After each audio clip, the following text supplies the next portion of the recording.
Bataw. Panatang makabayan. Iniibig ko ang Pilipinas. Sino? Bakit po po? Ayoko na yan, Daisy. Hindi pa nga tayo tapos eh. Ito na lang, Daisy. Ano ba yan? Alam mo bang nahiling yan? Daddy? Yung kay Daddy. Ni Daddy. Yung stars. Gorilla style. Yung style yun, di ba? Yung style, Daisy. Sige, sige. Yan na. Hindi ba tayo tapos? Iiwan mo yan dito? Ayaw na nagpupunay. Huwag na hindi pa nga namin tapos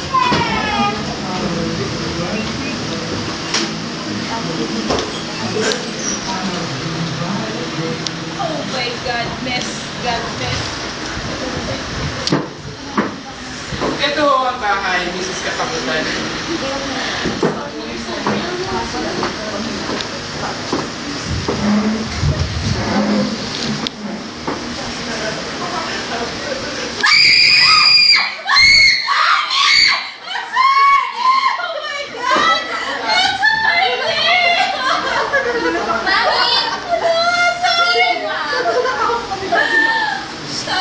Kingay mo? Attorney! Ganito! Ganito! Attorney! Oh my God! Ganito! Ganito! Dinidescribe ko sa architect namin. Pero hindi niya ma-drawing. Talaga. Kaya naman nung nakita ko sa magazine, hindi ko na tinigilan na aking papasal. Kaya alam mo yan? Hindi ho, Mrs. Katakutan. Talagang hindi mo kilala yun. Tisikat eh. Grabe talaga. Oh my God! Attorney! Because I know, attorney, because I know. I know this is my dream house anak! Mommy! Yes! Shut up! Pakinggan mo naman, anak. Huwag kang tumawa. Oh my God. You know what, attorney? Nang malaman ni ma'am na nagmamadaling maibenta to ng owner itong house na to, ang pangit-pangit naman ito. Ang ganda na ito, anak! Di mo na lang kulang ka ba? Sa'yo lang yung maganda, mami. Sa akin, pangit. Nang malaman ni ma'am na nagmamadaling maibenta to ng owner, my mother really moved fast para makipag-appointment sa inyong attorney. Para daw po, maayos na yung mga papers. Natatakot kasi siyang baka maunahan kami ng iba. Alam mo na. Mabuti naman ho. Totoo kong nagmamadali ang owner ng bahay nito na may benta sapagkat tuloy na ang pag-migrate nila sa Amerika. Kaya naman wala, attorney! Attorney! Pwede mo ba akong ilibot ng isang beses? Isang beses! Pwede ba? Maaari ho, Mrs. Katakutan. Okay. Gosa mo, attorney! Gosa mo, bulawan, kahit ano. Anak! Kikay! Gusto mo ang bahay, alam na alam ko yan. Kaya pwede bang sumama mo na sa amin? Of course not, mami. Ako gustong bahay na to. Come on, mami. Ayoko nga eh. Tara, humarap tayo ng iba kasi ayoko dito. Sa ayan na, mami. Ayoko.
Bakit ang layo mo?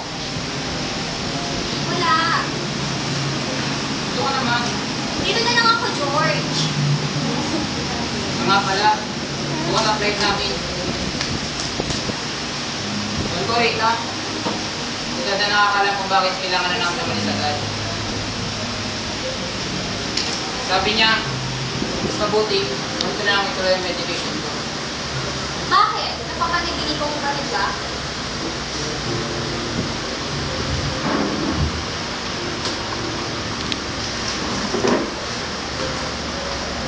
Hindi ko pa rin kaya makita ang kwarto. Gabi-gabi, sabi ni Dad. Sasalita ako sa pagtulog.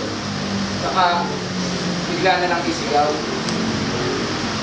Matulad na lang kagabi. Buong pangyayari na panaginipan. Italyado. Italyado. Sana, nandun ako. May nagawa ako. Tama na, George. Nakakasama yan sa'yo eh. Sige, baka mo na kami dito.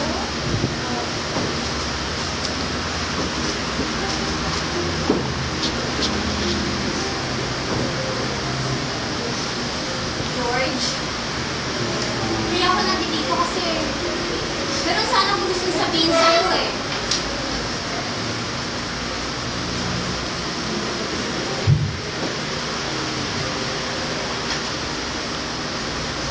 George, ayoko maging madrama. Pero, kailangan kong ibalikin sa'yo eh.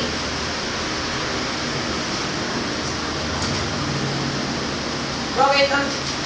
Di ba sa'yo na to? Tinataos mo na ang relasyon natin.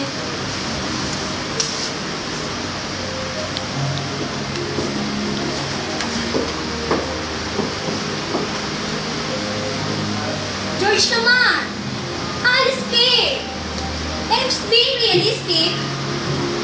Pero hindi solusyon yun para iwan mo ako. George, Paano ang mga pangako? Isupahan natin. Hindi kita maintindihan. alam mo naman ayoko ng long distance relationship, di ba? Besides, malayong space for us to keep our relationship. Ang hirap ng George. Desisyon niyo ni Dad. Kung ako lang, Pero sabi niya hindi na daw ko hindi na ibabalik. siya babalik. Iba ang plano ko. Pero ngayon, plano niya yung masunod, di ba? At wala kang magagawa para doon. Wala akong choice ngayon. Kailangan ako ni Dad.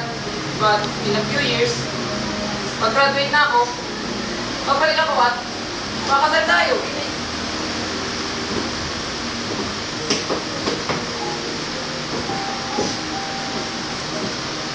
Makinig ka. Di mo kailangan mangako. At ayoko ng pangako. Kung babalik ka, kung mahal mo pa ako, kung mahal ba natin isa't isa, higit sa lahat, kung malaya pa tayo. Sige! Pagpapatuloy natin. George, ano mo makikita, di ba? Mahal din kita. Pero, sa ngayon, siguro mas mabuti kung wala mga tayo asahan sa isa't isa. Makakatulong yun sa'yo, George. Malayo ka, George. George.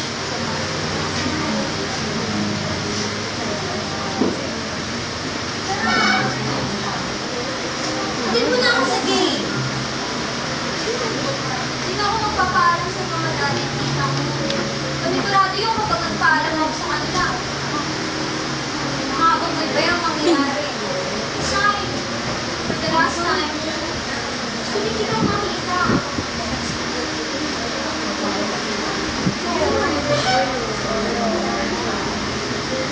Maraming salamat. Maraming salamat sa pangunawa ko. Hindi ko sa pagmamahal mo, George.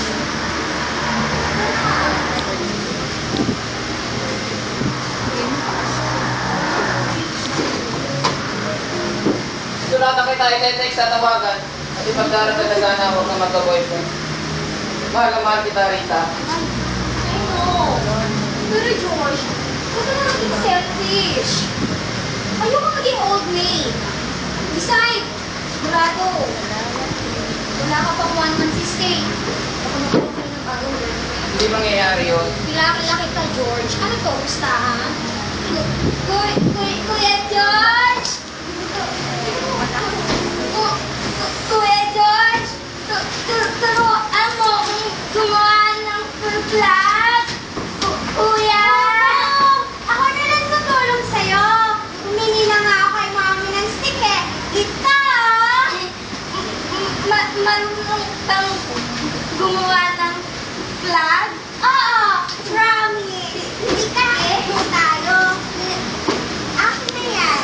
See? Vlog sa taas. Etong red, ikaw magkulay ng red sa baba. Yan na. Blue, red yan. Dito yan sa baba.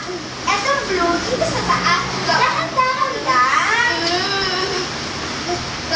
Lord. Oo, ganda, di ba? Di ba nung Oo. Ate Jordan, gumagawa po kami ng vlog. Bakit nandito pa kayo? Hindi na! Hindi, ang ganda. Ang kulit na nito! Ang ganda ka dito naman ka sa labas.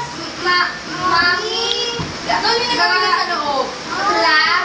Gumagawa po kami ng vlog eh. O sige, gusto niyo ba tulungan kayo ni Mami? Ako magtukolor ng sun, saka ng star. Ayaw, Mami. Hindi na, Mercy! Ayaw. Akin na to po. Vlog. Okay, sige, ganito na lang. Red. Tanong si Mami, ha? Sige po. Kaya makinig muna po kay Mami. Okay. Kung makinig ka. Do you know how many stars are there in our flag? Star? Star? Star ba yun? Star? No! 3! Ah! 3! Tree! Tree! Tree, oo. Tree! Mami, ang dami naman na rin mo ko. Sige lang. Ito, yan. 3! Tree! Wow, very Galing. good! Galing po po. Oo. Baby, Dito. do you want to hear a story about the star in our flag? Red? Kung gusto mo pa daw ng story? Yes, Mami. Mami, may story ba yun? Meron! O sige, ganito. Sa kwarto ko, kukwento sa inyo. Sige po. O sige, tara na. Mami, paano vlog po, Mami? Oo, Mama.